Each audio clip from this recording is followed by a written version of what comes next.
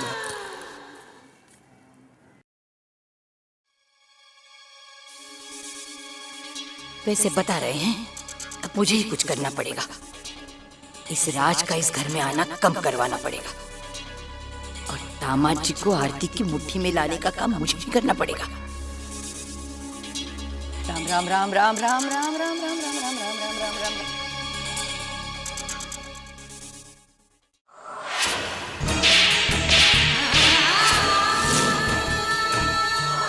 अब मैं धीरज की दूसरी शादी करूंगी।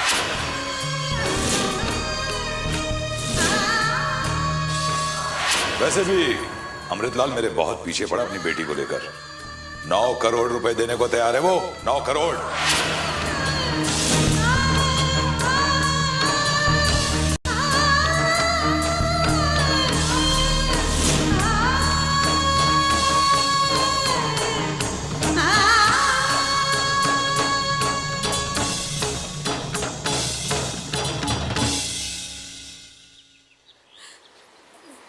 रानी, ऐसा मेरे साथ क्यों हुआ? मैं कभी पापा को तकलीफ नहीं देना चाहती थी, लेकिन आज मेरे कारण पापा इतने दुखी हो रहे हैं। मैं सबके तकलीफ का कारण बन चुकी हूँ। मैं ऐसा नहीं चाहती थी।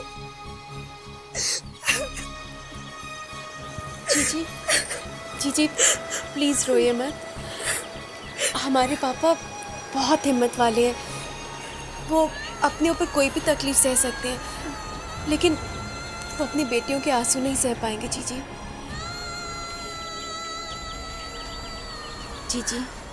जिन लोगों ने आपके साथ इतना अन्याय किया, वो तो यही चाहते हैं ना कि आप रोएं, तड़पें, गिड़गिड़ाएं, दुखी हों, और रोकर आप उनके मकसद को कामयाब कर रही हैं। अपने लिए नहीं तो हम सब के लिए, पापा के लिए आपको हिम्मत से काम लेना होगा। और यही मौका है जब आपको अपनी कमजोरी को अपनी ताकत बनाना है।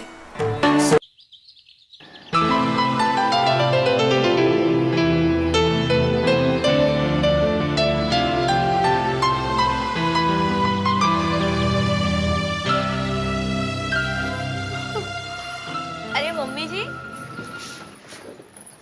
आप ये क्या कर रही है? ये देख तो, मोजा बना रही हूँ अपने पोते के लिए। कितने सालों के बाद मैंने ऊन को हाथ लगाया है। बस दादी बनने का चाव चढ़ गया है मुझ पर। खूब सारी चीजें बनाऊंगी। हे भगवान, देख तो, भूल ही गई, तुझे खीर खिलानी थी। खीर? जल्दी लेके आइए ना, मुझे बड़ी भूख लगी है। अभी लाई बेटा।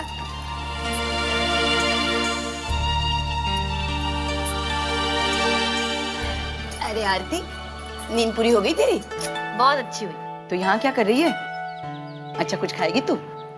हाँ, मम्मी जी ला रही है ना, खीर बनाई है उन्होंने। समधन जी वैसे बता रहे हैं, वो जो तेरे लिए खीर लाएगी ना, खाना मत। वैसे बता रहे हैं, मैं तो खाऊंगी, मुझे बहुत भूख लगी है। तो रहेगी बुद्धू की बुद्धू। अरे ऐसा खेल तो खेलना ही पड़ेगा। जब भूख लगी है ना, तो अंदर कमरे में जाके लड्डू खा ले।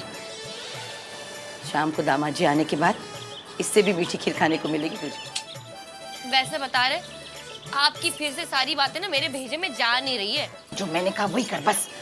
हाँ, लेकिन मेरे को भूख ये ले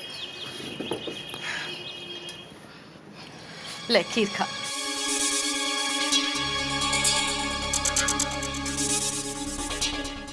खा। मुझे मुझे भूख नहीं है। अरे अभी तो कह रहे थे कि भूख लगी है, खाऊंगी खीर। खाना बहुत अच्छी बनी है। नहीं नहीं। क्या हुआ? मन नहीं कर रहा। खा, थोड़ी सी खा ले। नहीं खानी।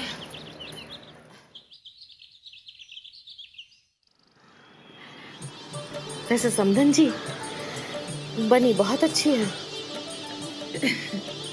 कोई बात नहीं, ला बेटा दे।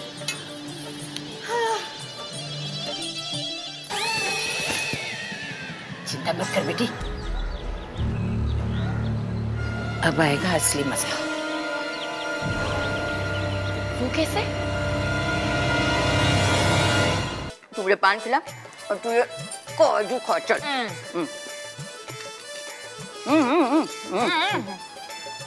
बना रही हो ना? मैं तू चल रही है ना?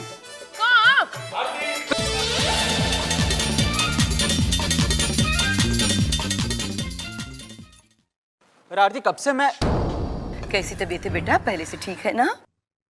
हाय राम, मैं तो मर गई, मेरी कमर। क्या हो गया? बस बेटे वो आप आ गए, मैं चाय लेके आती हूँ। आरती तुम प्लीज लेटी रहो। मेरी कमर।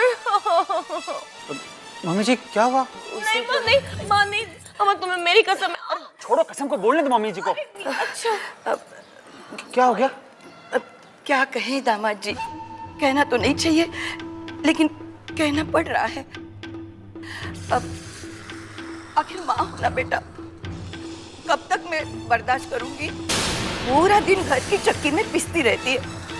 अब खाने को क्या मिलता है? वही 2 रोटियां। ऐसे समय अच्छा खाने को दिल करता है। समधन जी ने खीर बनाई लेकिन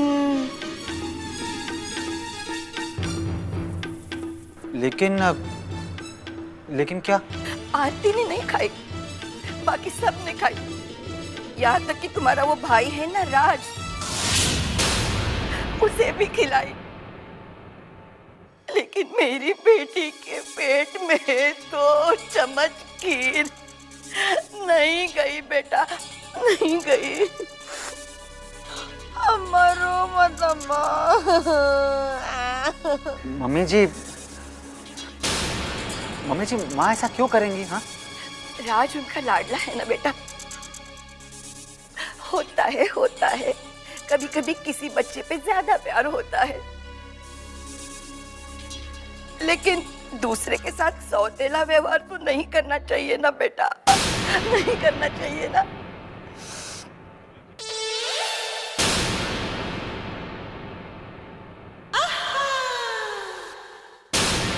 अब आरती भी तो उनकी बहू है, पहली बार माँ बनने जा रही है। अब उसके साथ ऐसा सुलूक। मेरी कमर। बेटा मैं आई एक मत परेशान। मम्मा बहुत दुख रही है अम्मा।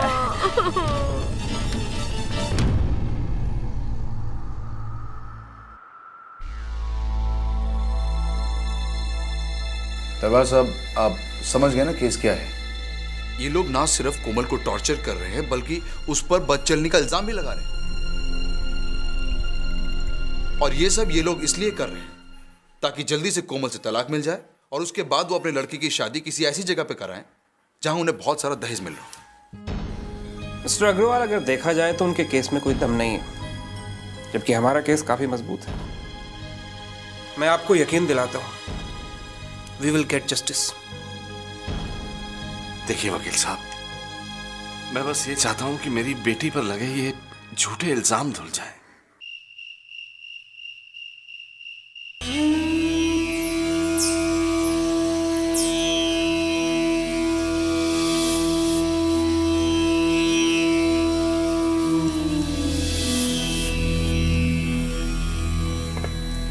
खाना खा लीजिए।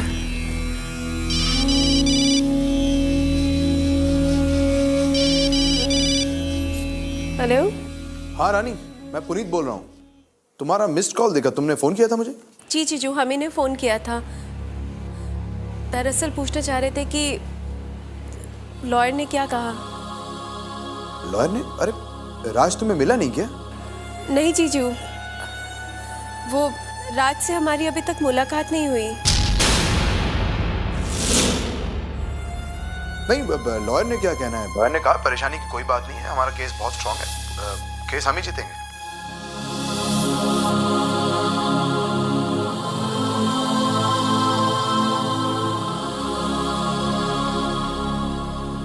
ठीक है, सब ठीक हो जाएगा। ओके जीजू, बाय।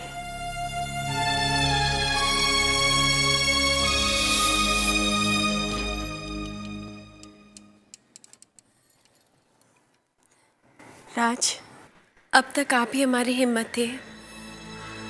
हर मुश्किल का आपके पास हल था। आज भी हमें हिम्मत की ज़रूरत है। 2 दिन बाद जीजी की सुनवाई है। हमें हिम्मत दीजिए, हौसला दीजिए कि हम पापा और जीजी के सामने कमज़ोर ना पड़े, बल्कि उनकी हिम्मत बने, उनकी ताकत बने।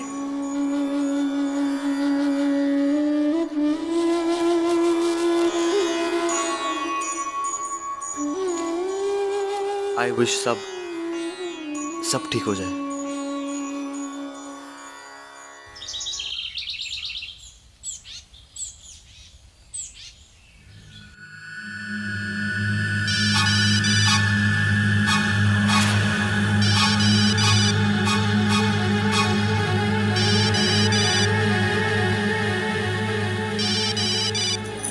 हेलो। हाँ रानी, हम लोग बस निकल ही रहे हैं।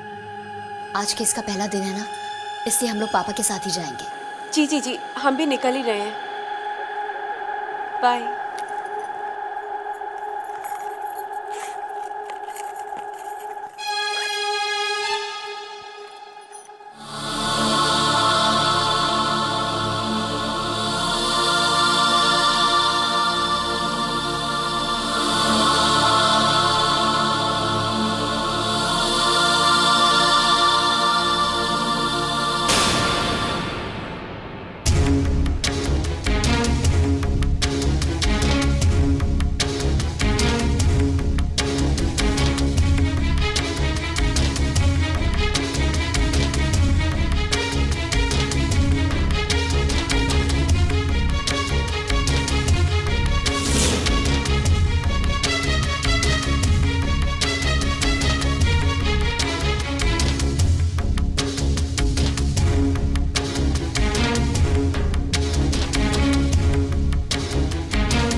रानी,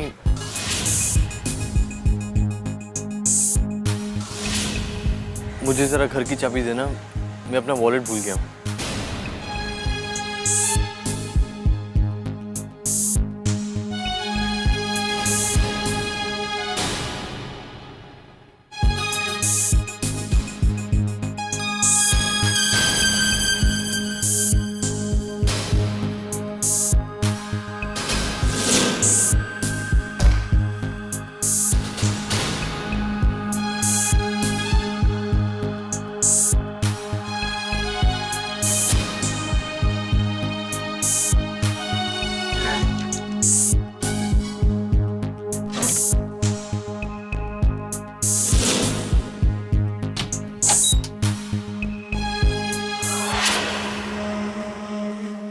राज, मुझे हिम्मत दो राज। आज पापा को तुम्हारी बहुत ज़रूरत है। अगर आज मैं पापा का थोड़ा भी साथ दे पाया तो खुद से नजरें मिला पाऊंगा।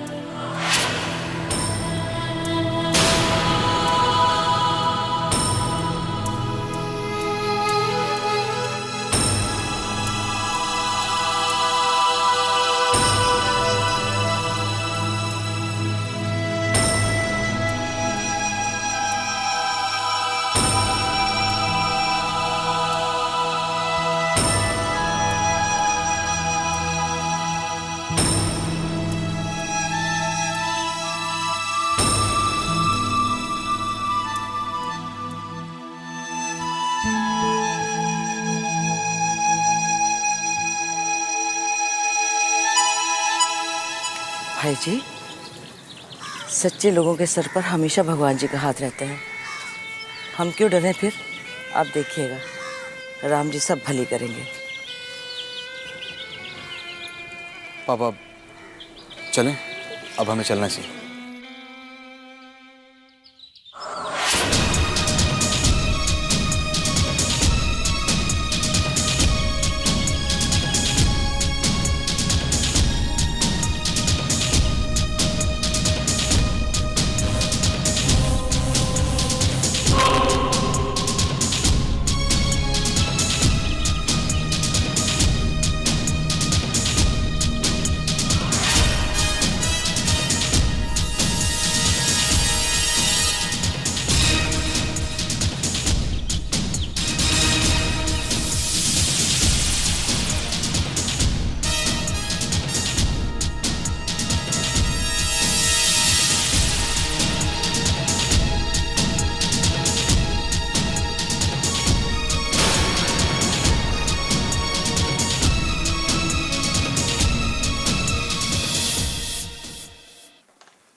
Proceed. योर ऑनर, मेरे क्लाइंट धीरज जिंदल ने अपनी पत्नी कोमल जिंदल से तलाक की मांग की और इस तलाक की वजह विश्वास का टूटना है।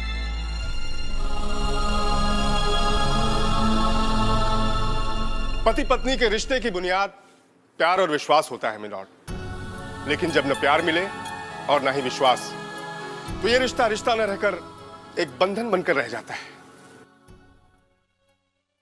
मैं धीरज जिंदल और कोमल जिंदल की शादी की कहानी पर थोड़ी रोशनी डालना चाहूंगा। कोमल जिंदल शादी से पहले कोमल मित्तल के नाम से जानी जाती थी। धीरज जिंदल के पेरेंट्स मिस्टर और मिसेस जिंदल अपने बेटे के लिए एक खानदानी, सुशील और संस्कारी बहू चाहते थे। दो अमीर परिवारों में बात चली और यशवर्धन मित्तल की बेटी कोमल मित्तल उन्हें पसंद आ गई। बड़ी धूमधाम से शादी हुई मिलॉर्ड, लेकिन शादी से पहले यशवर्धन मित्तल दिवालिया हो गए। खैर, इस बात से जिंदल्स को क्या फर्क पड़ता था, क्योंकि उनका यह सोचना था कि एक संस्कारी और खानदानी लड़की ही लक्ष्मी का रूप होती है। उन्होंने एक अच्छे सास ससुर होने का फर्ज निभाया और धीरज जिंदल ने भी एक अच्छे पति होने का फर्ज निभाया। उन्होंने अपनी पत्नी को सुख देने की कोशिश की, प्यार देने की कोशिश की, लेकिन मिलॉर्ड, कोमल जिंदल एक निहायत ही बददिमाग और बदतमीज लड़की निकली। बात बात पर अपने सास ससुर से झगड़ा करना, उनको ताने देना और उनकी इज्जत की जरा भी परवाह न करना। और अपने पति धीरज जिंदल के साथ भी उसका व्यवहार कुछ अच्छा नहीं था। I object your honour. Mister Kulkarni मेरी क्लाइंट कोमल जिंदल पर बेबुनियाद इल्जाम लगा रहे हैं। योर ऑनर, मुझे अपनी बात साबित करने के लिए मेरे पास तमाम गवाह हैं एंड आई रिक्वेस्ट कि मुझे अपनी बात पूरी करने का मौका दिया जाए। Objection overruled. Thank you milord. मैं कुछ गवाहों को पेश करने की इजाजत चाहूंगा। इजाजत है। Thank you milord. Your honour, मैं अपने सबसे पहले गवाह के तौर पर मिसेस केजरीवाल को पेश करना चाहता हूं। मैं धीरज की बुआ हूँ। जब भी मैं अपनी भाभी के घर में गई तो उन्हें दुखी पाया। जिस घर में कोमल जैसी नकचड़ी और बदतमीज बहू होगी तो सास तो बेचारी दुखी होगी।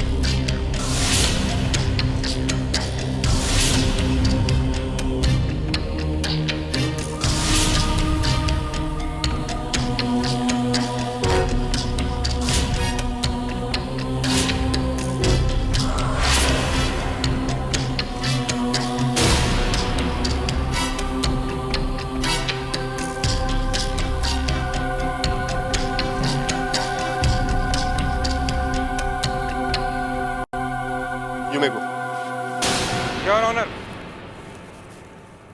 मिस्टर कुलकर्णी ने जितने भी गवाह पेश किए उन सब ने एक मत से मेरी क्लाइंट पर बददिमाग, बदतमीज एक्सेट्रा एक्सेट्रा होने का इल्जाम लगाया और सब ने एक बात यह भी कही कि वो सब कोमल से बहुत ही कम मिले। योर ऑनर, जब ये लोग कोमल से बहुत ही कम मिले हैं तो इन सबको कोमल के नेचर के बारे में इतनी ज्यादा जानकारी कहां से हो गई, इस पे ध्यान दिया जाए। इनफैक्ट सच्चाई तो यह है योर ऑनर कि कोमल के ससुराल वाले उसे किसी से ज्यादा मिलने ही नहीं देते थे और उससे हमेशा तंग किया करते थे, उससे नाराज रहते थे, क्योंकि अब कोमल अमीर बाप की बेटी नहीं रह गई थी। मिस्टर कुलकर्णी जिन जिंदल्स की इतनी बढ़ चढ़कर तारीफ कर रहे हैं योर ऑनर, इनफैक्ट वो लोग निहायत ही लालची और छोटे दिल के लोग हैं। वे घर की बहू को लक्ष्मी नहीं बल्कि अपने मायके से लक्ष्मी लाने का जरिया समझते हैं। ये बात खुद मिस्टर एंड मिसेस जिंदल ने मिस्टर पुनीत अग्रवाल और मिस्टर राज गोयल से कही, जो कि मिस्टर यशवर्धन मित्तल के ही दामाद हैं। योर ऑनर, जब ससुराल वालों ने कोमल को घर से निकाल दिया तो मिस्टर पुनीत अग्रवाल और मिस्टर राज गोयल मिस्टर धीरज जिंदल से बातचीत करने के लिए सूरत गए थे और वहां पर उन्होंने जिंदल से जो कुछ सुना उसे सुनकर वो हैरान भी हुए और परेशान भी। हमें धीरज और उसके परिवार से कभी ऐसी उम्मीद नहीं थी। ढेर से पहले उन्हें सच का पता चल गया।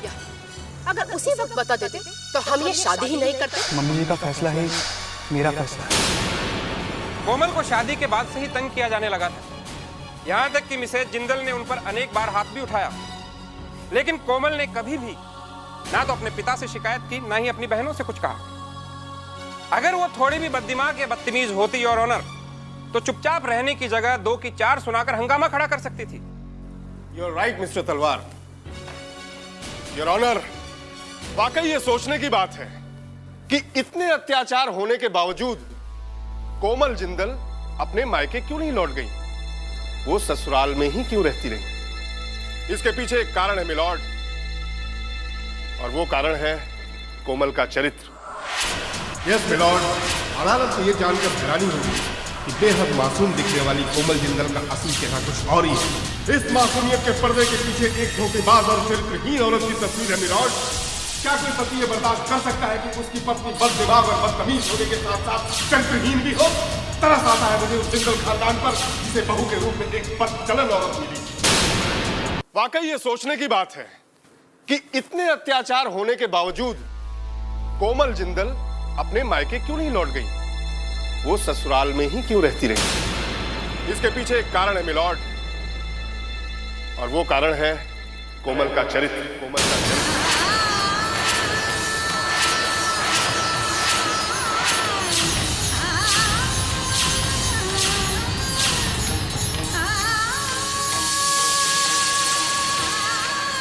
I object, Your Honor. Mister Kulkarni ने पहले मेरे क्लाइंट के स्वभाव पर उंगली उठाई और अब उसके चरित्र पर उंगली उठा रहे हैं। योर ऑनर, मेरे क्लाइंट धीरज जिंदल ने अपनी पत्नी कोमल जिंदल से तलाक की मांग की है, और तलाक का क्या कारण है इसे अदालत के सामने पेश करना मेरा फर्ज है। Objection overruled. Thank you your honour. अब मैं गवाह के तौर पर जिंदल्स के यहाँ पिछले 12 साल से काम करने वाली रमा बहन को पेश करना चाहता हूँ। आप बोलो साहब, क्या बोलने का है? तुम पिछले 12 सालों से जिंदल्स के यहाँ नौकरी कर रही हो ना? नहीं, वो 12 साल 3 महीना 18 दिन हो गया साहब मुझे उन लोगों के काम करते हुए। मेरा नसीब ना बहुत अच्छा है, मेरे को ऐसे घर में नौकरी मिली। पता है साहब, 3 साल पहले मेरा मर्द पी के बहुत बीमार हो गया था साहब, तभी यही भले लोगों ने उसका इलाज किया। तुम कोमल के बारे में क्या जानती हो? रहने दो ना साहब, क्यों मेरा मुंह खुलवाते हो? जो सवाल किया जाए उसका सीधा सीधा जवाब दो। देखो साहब, कोमल मेम साहब का तो मुझे कुछ भी समझ नहीं आया। हमारा धीरज साहब जैसा पति मिला है तो क्या कमी है? पर क्या रमा भाई, अदालत से कुछ मत छिपाओ, बताओ। छुपाने की क्या बात है साहब, जबान पे लाने को शर्म आती है। वो कोमल मेम साहब है ना, उसका हमारे धीरज बाबा के दोस्त के साथ ही है ना। छोड़ो। हाँ, तुम रुक क्यों गई? बताओ बताओ, जज साहब को बताओ ना। क्या बोलने का साहब, नाजायज संबंध थे। हमारी मेम साहब जब भी घर पे नहीं होती थी ना और सारे आदमी ऑफिस में होते थे, तभी एक कोमल मेम साहब उस आदमी को घर पे बुला लेती थी और अपने कमरे में राम राम राम राम। मेरे को तो गंगा जल पीना पड़ेगा साहब।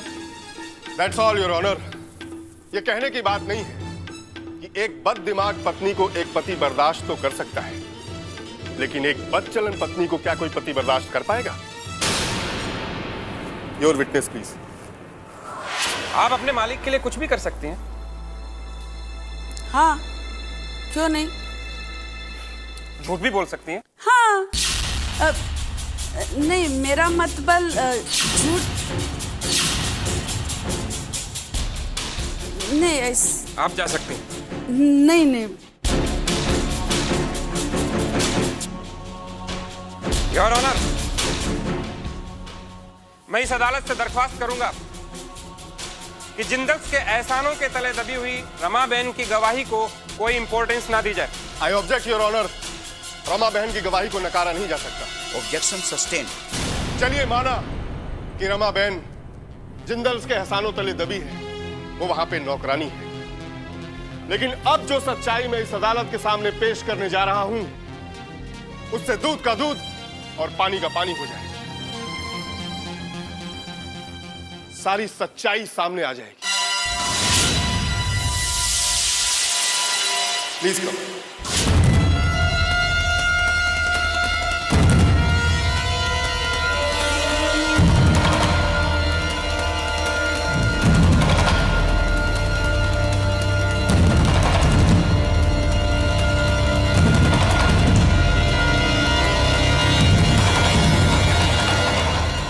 मिस्टर राकेश, आप बताइए, आप अदालत को क्या बताना चाहते हैं?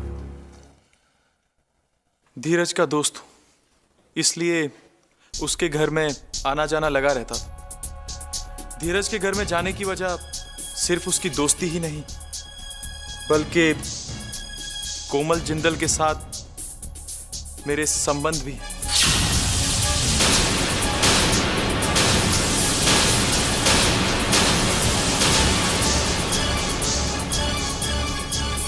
कोमल जिंदल और मेरे नाजायज संबंध।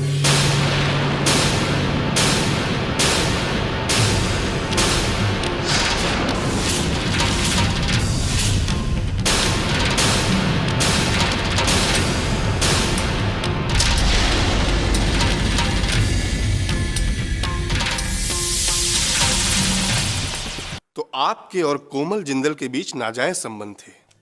बताइए, पूरी बात बताइए हमें आप। धीरज मेरा बहुत पुराना दोस्त है, इसलिए उसके घर अक्सर आना जाना लगा रहता था और ये सिलसिला शादी के बाद भी नहीं टूटा। कोमल अक्सर मुझसे हंस के बात किया करती थी। शुरू में तो मुझे लगा कि वो ये सब शायद इसलिए कर रही है क्योंकि मैं धीरज का दोस्त हूं, लेकिन अरे आप रुक क्यों गए? पूरी बात बताइए ना।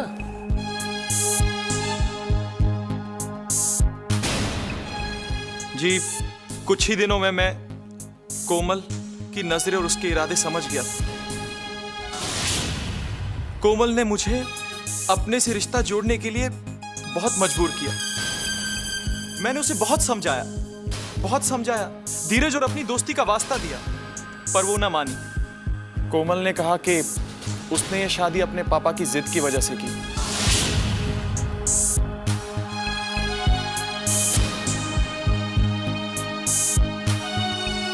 इन्हें कोमल आपको खुद न्योता दे रही थी अपनी जिंदगी में आने का। Objection your honour. Objection overruled. Thank you your honour. हाँ, तो आप बताइए आगे क्या हुआ? वही जो नहीं होना चाहिए था। एक दिन जब मैं धीरज के घर गया तो कोमल घर पे अकेली थी। उसने मेरे नजदीक आने की बहुत कोशिश की। मैं भी भावनाओं में बहक गया और हम दोनों के बीच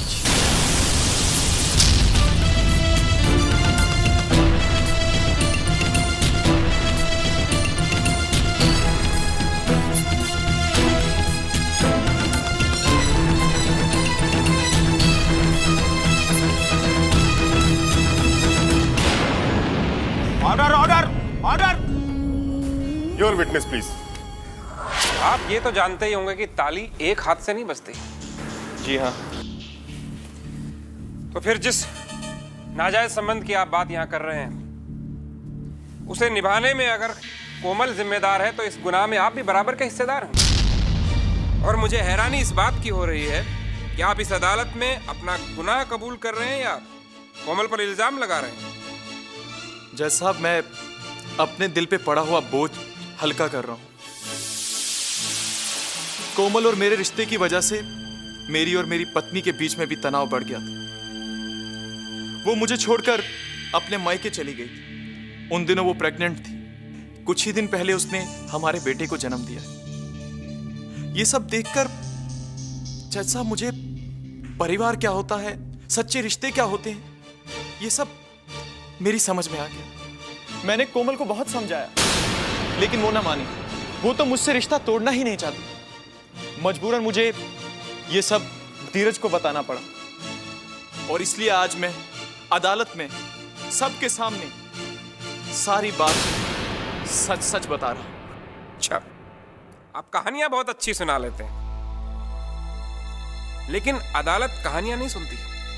अदालत को सबूत चाहिए। योर ऑनर, मेरे काबिल दोस्त बिल्कुल ठीक फरमा रहे हैं, लेकिन जिस सच्चाई को ये कहानी बताकर खारिज करना चाहते हैं, उसी सच्चाई को मैं यहाँ पर साबित करने के लिए कोमल जिंदल को विटनेस बॉक्स में बुलाना चाहता हूँ।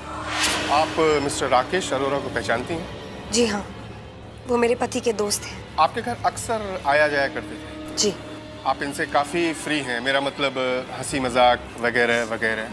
जी नहीं, मेरी पहचान उनके साथ सिर्फ हेलो हाय तक ही सीमित थी। Oh really? Just a minute.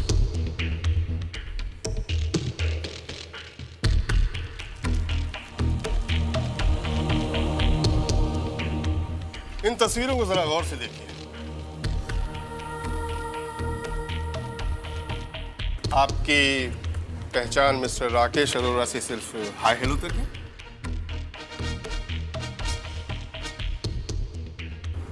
इसमें तो काफी नजदीकियां नजर आ रही हैं। ये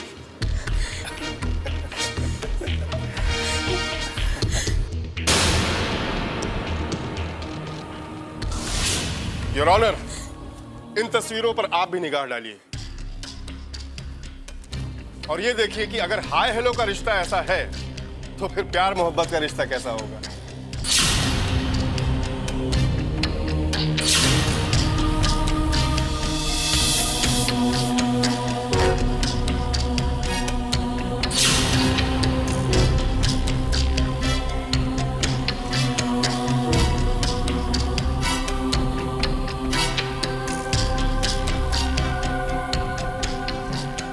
कोर्ट की कार्रवाई 3 दिन के बाद होगी।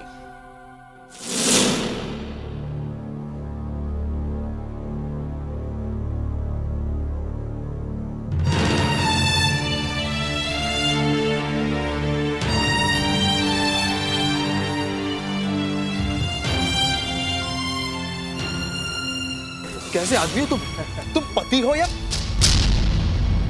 हेलो हेलो, कोर्ट है ये, कोर्ट। Just behave. चलिए ना। अरे कुछ सोचो तो सही, कैसे कैसे इल्जाम लगा रहे तुम अपने पत्नी पर। बस होश में आ जाओ धीरज, होश में आ जाओ, वरना बहुत पछताओगे तुम। Just behave yourself and act your age.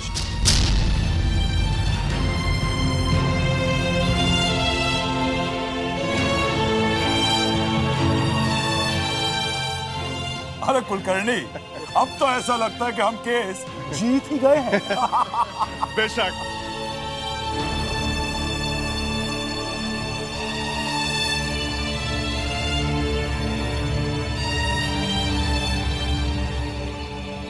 Mister तलवार, आज जो कुछ भी कोर्ट में हुआ वो उसकी उम्मीद नहीं थी मुझे। एडवोकेट कुलकर्णी ने वो तस्वीरें अदालत में पेश करके केस को एक नया ही मोड़ दे दिया। Komal ji, I would like to know, आप मुझसे कुछ छुपा तो नहीं रही हैं ना? कहीं ऐसा तो नहीं कि जो कुछ उन तस्वीरों में है वही सच्चाई है?